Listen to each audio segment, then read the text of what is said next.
Hey guys, this is Benny Ricciardi with rotocurve.com, and I'm back here with our Benny's Bats section for today. As always, what we try to do here is go over all the pitchers that are on the slate today, figure out what their weaknesses are, and then figure out which batters on the other team profile to do the best against them. As always, I want you guys to remember that this is not, the only guys that you should have in your roster. This is the way to start your short list. Get some guys that you really want to look at that are in good spots that you can build your rosters around. And then when lineups come out later, try to find some of those good value guys that you can sneak in there in order to fit in as many of the big bats that you want as you can. So the first guy we're going to talk about today is Odrismir Despaigne. He has struggled against right-handed bats despite being a right-handed pitcher. It's allowed a 275 average to him with 8 home runs in 50 innings. Now, there's really no right-handed bats on that Miami Marlins team going against them that you really want to target. But there are a couple left-handed bats that I think could be in play today. The guy who's been hitting the best against right-handed pitching for the Marlins is Derek Dietrich. He's a second base, third base eligible player, depending on what site you're playing on. He has a 389 WOBA with a 259 ISO number, so he's definitely somebody who's shown that he has some power. The only problem is Despaigne doesn't give up a lot of home runs to left-handed bats. I think he's only allowed 2 so far on the whole season, so it's not exactly a huge upside play, but Dietrich is very cheap all over the place, and he could be somebody that you could sneak in there to make some of those big bats fit into your roster. Another guy who's a little expensive, but I think might be in a good spot today too, is D. Gordon.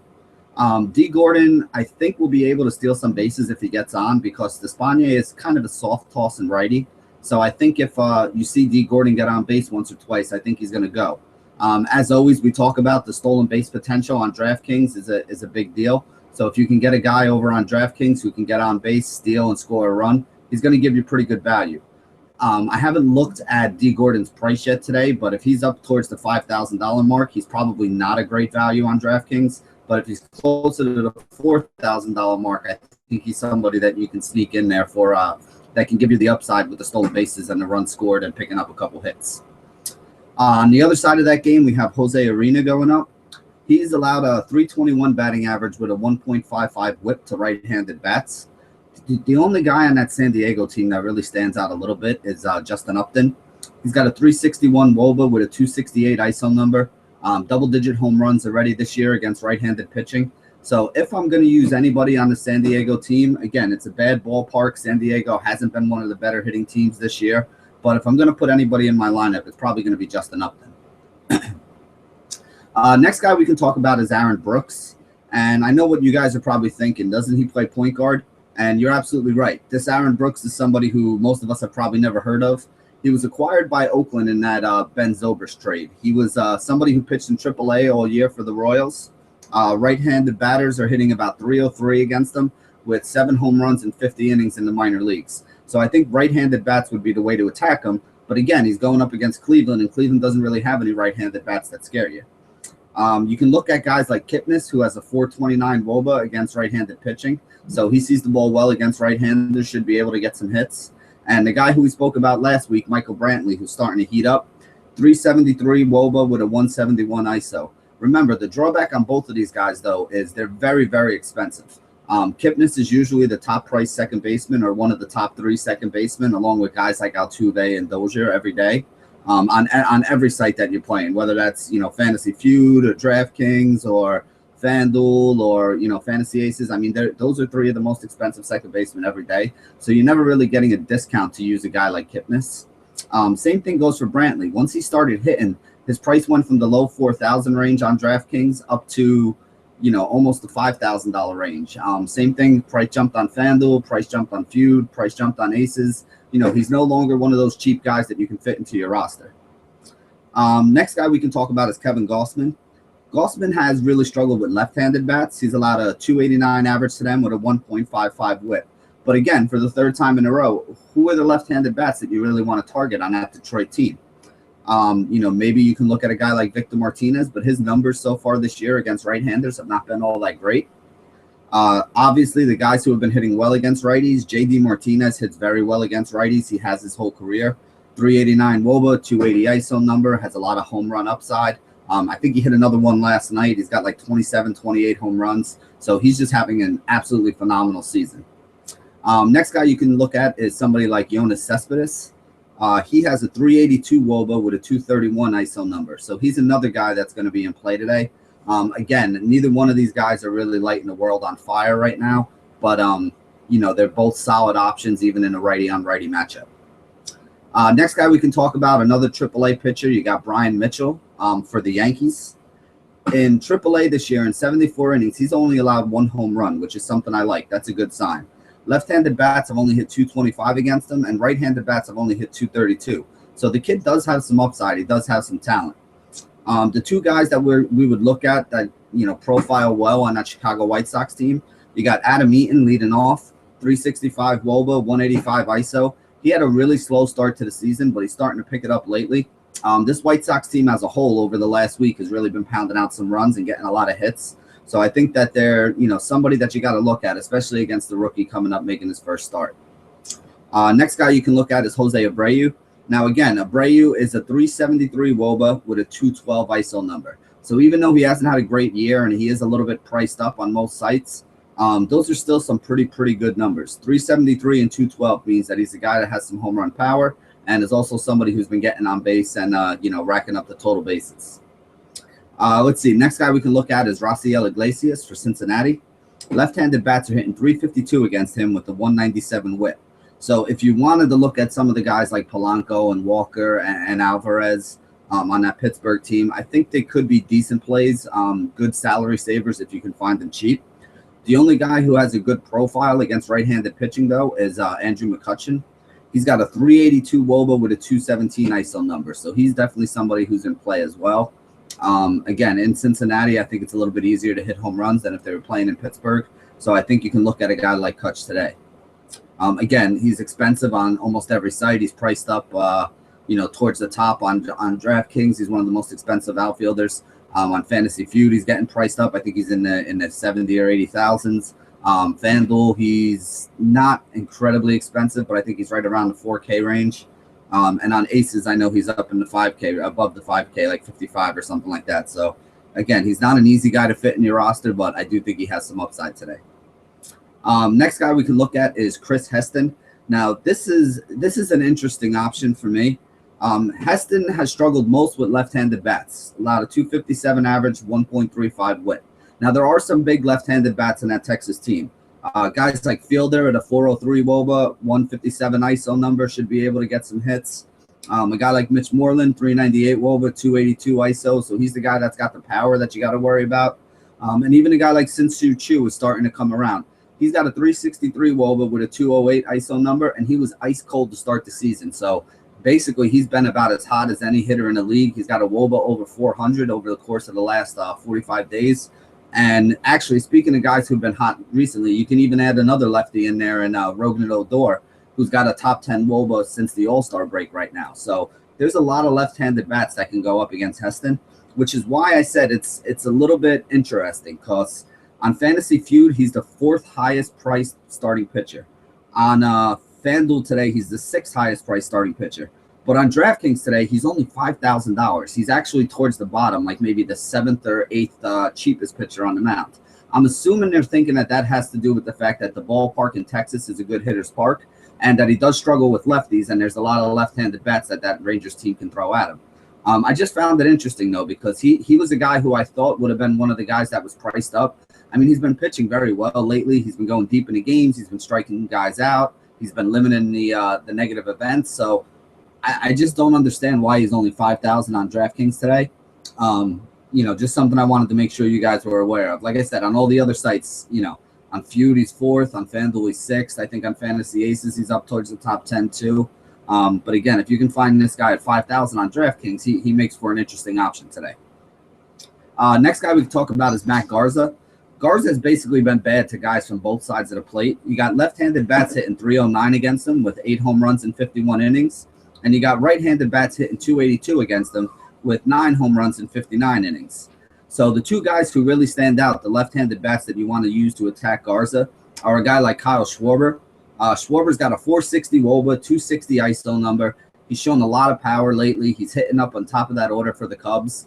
And his price is still pretty cheap in a lot of spots. So if you can find him cheap, I definitely think he's somebody that you want to put in. If you're playing on a site that has him priced up as one of the highest catchers, I don't know if he's my favorite option on the day, but again, you can't really argue with the fact that this guy has a ton of upside. His offensive potential, especially at the catcher's position, is something that you can't ignore even for a rookie. Let's see. We got Anthony Rizzo, 383 WOBA, 254 ISO number, so he's in play again. Starting to swing the bat a little bit better. I think he had another home run last night, so he's starting to look good at the plate. After going about 3.5 weeks without a home run, it seems like he's starting to get a swing back, so that's definitely something good for us to look at. Next guy up is probably one of the biggest gas cans on the day, but he's also had some really good performances lately, and that's John Danks for the Chicago White Sox. Right-handed batters are hitting 320 against Danks with 12 home runs and 81 innings pitched. So there's a couple guys on the Yankees that I think you got to look at. Top of the list is Alex Rodriguez, 456 WOBA, 365 ISO number. He has been priced up because he's been absolutely killing the ball lately, but his numbers have been great. He's been hitting, he's been driving in runs, he's been getting on base. There's really not a lot you can complain about if you've been using A-Rod lately. His teammate Chris Young, also a 477 WOBA with a 340 ISO number. So Chris Young's another one of those guys. He absolutely smashed his left-handed pitching. He's been doing it all season. He's one of the best in the league against left-handed pitching. So you definitely got to consider him. His price is still cheap in some spots, although basically his price has come up between 10 and 20% from every one of the sites that I play on. I think over on Feud, he's up about 15% over the course of the last week. On DraftKings, he's up close to 20%.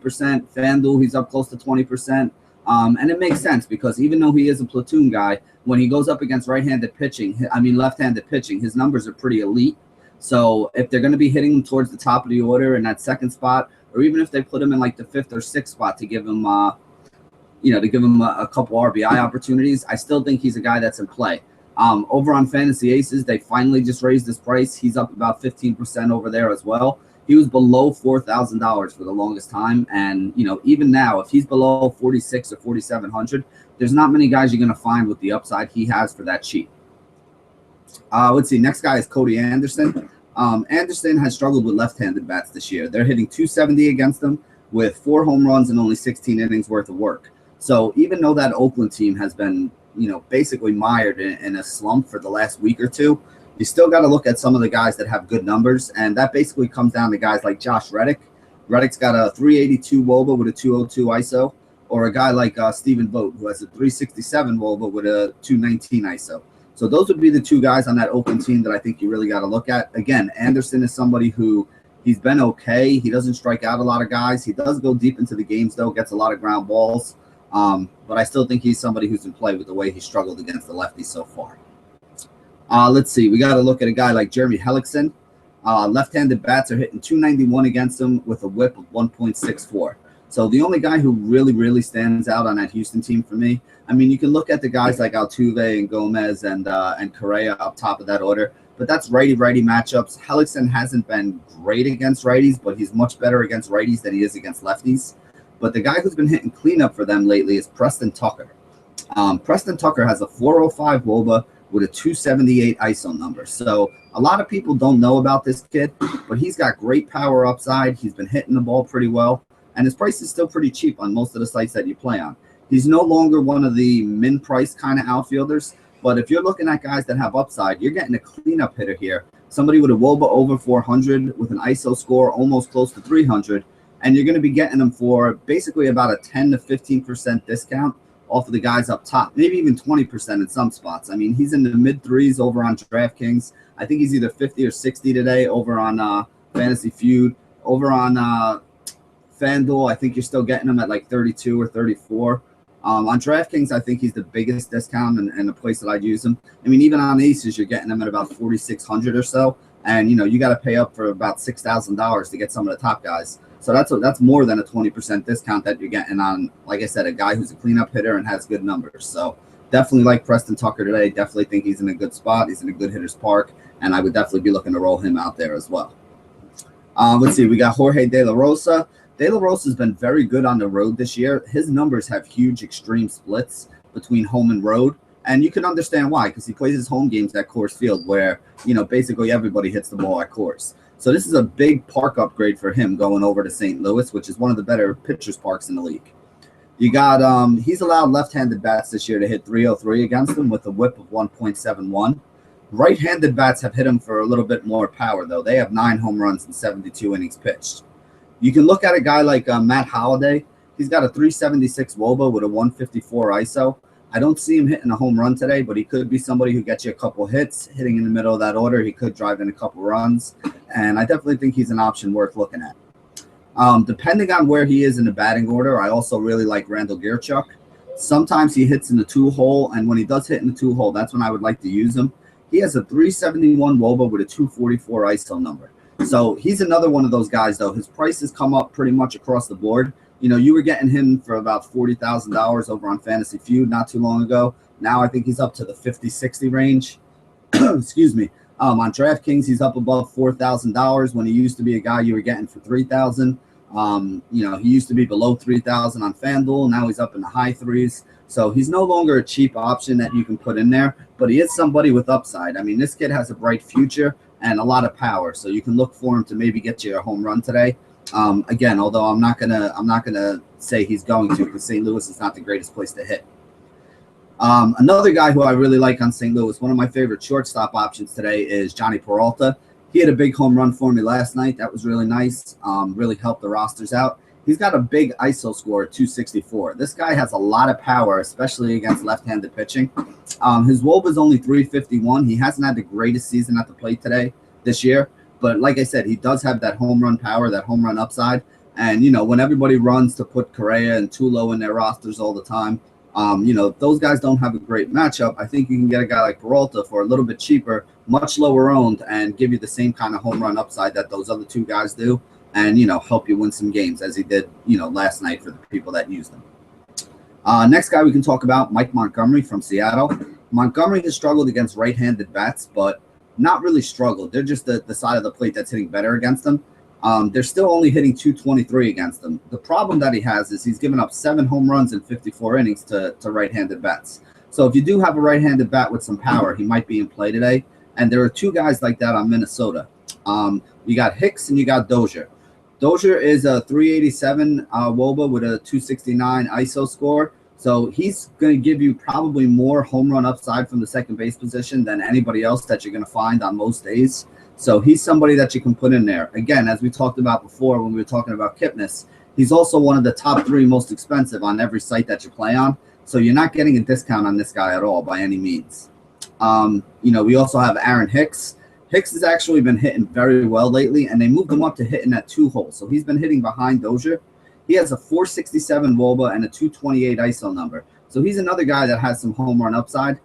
Again, Montgomery doesn't have a huge batting average allowed, so I'm not looking for multiple hits out of either one of these guys. But if either one of them can get a hold of a home run, they could pay off their value for you in one swing. Let's see. We got Kyle Gibson on the other side of that game. Right-handed bats are hitting 275 against him with 7 home runs in 60 innings. So the one guy who really stands out right now to me is Nelson Cruz. 380 WOBA, 234 ISO number against right-handed pitching. So I think he's somebody that's in play. It is righty on righty, but as we said, Gibson struggles against righties and Cruz hits righties pretty well. And we all know that Cruz has a ton of power. So I think Cruz would be the one guy that I would look for in this game. Let's see. The next game we could talk about, we got Kyle Hendricks going up against Milwaukee. He's allowed left-handed bats to hit 268 against them with 7 homers in 52 innings. So the guy who stands out the most is going to be Adam Lind. 383 WOBA with a 235 ISO number. So he's probably the guy with the most power and the guy you should look to target. The only problem is he's expensive now on all the sites. His prices come up, and it's not really somebody that I'm, you know, looking to go crazy and make sure I fit into my rosters. There are some other big bats at other positions I'd rather pay up for. A cheap bet in this game that you can look at is a guy like Scooter Gennett. He led off yesterday, and I have a feeling with Paragon out of town right now after the trade, you're going to see Scooter leading off a lot against right-handed pitching. So if he's leading off today and Kyle Schwarber is catching, we all know that Schwarber is really bad defensively. As good as he is offensively, he's horrendous defensively. So if you get a guy like Scooter on base or even a guy like Ryan Braun if he gets on base, there's a good chance that these guys are going to be running. So I think on a site like DraftKings, that kind of bumps up all of those Milwaukee bats because the stolen base is more important over there than it is on the other sites that we look at, like Aces and Feud and FanDuel. Let's see. So the next guy we can talk about is Matt Whistler. Whistler's the rookie for Atlanta. He goes up against the Phillies today. So not a particularly tough matchup, but also not a great fantasy matchup. The Phillies don't strike out a lot. Whistler's allowed left-handed bats to hit 269 with 3 home runs in 17 innings pitched. So I think basically the Phillies have been on fire. I was talking on chat yesterday with Awu, who's a guy who does a lot of MLB stuff and is, in the know. And I was talking about how the Phillies went off yesterday. And he's like, do you realize the Phillies have now won 11 of their last 12 games? So even though the numbers aren't great and we make fun of the Phillies as being, one of the worst offenses in the league, they're playing a lot better lately, and they're pitching better, they're hitting better, they're putting up a lot of runs. So I think that some of these guys are going to be in play, and you can still find them really cheap. The left-handed guys you want to look at, you got a guy like Ryan Howard, 346 WOBA, so his WOBA's been down a little bit, but he still has a 246 ISO number. He can still hit the ball hard. He picked up a couple RBI doubles yesterday. He had a home run the other day. He hits very well against right-handed pitching, so I think that he's somebody that's definitely in play. And the second guy is the guy I mention all the time, and that's Cesar Hernandez. He's batting leadoff now for the Phillies, and if he gets on base, he's going to be stealing. He has the stolen base potential, the stolen base upside, and on DraftKings, he's still very cheap. He's only $3,000. Let's see. I think on Aces, they bumped his price up to $45,000. On FanDuel, they bumped him up to $3,000. On Feud, they bumped him up to about $50,000. So here's a guy that you used to get for much cheaper on most of the other sites. DraftKings, though, still hasn't really raised his price. He was down at like 2,600. He was at 2,800 when he was scoring 10 to 15 points a game, and now he's only up to 3,000. And again, he's a guy that can get you a single, steal second base, get knocked in, and score a run. And next thing you know, you got a guy that you paid $3,000 for at shortstop or second base, which are tough to fill positions, and he's got you 10 points already. So he's a great salary saver. I use him in cash. I use him a ton in tournaments. Again, you don't always need the home run power to get the upside. There are other ways to get yourself there. The next guy we can talk about is Anibal Sanchez. Right-handed bats have been the way to get at him this year. They're hitting 285, 13 home runs, and 61 innings pitched. So if you're looking righty on righty with that Baltimore team, the first guy that jumps off the page at me is Manny Machado. 387 WOBA, 235 ISO, hit another home run last night. He had been in a little bit of a slump, so it was good to see him hit a home run and pick up a couple hits yesterday. I definitely think he's somebody that's going to be in play moving forward, and I definitely think he's going to be in play today.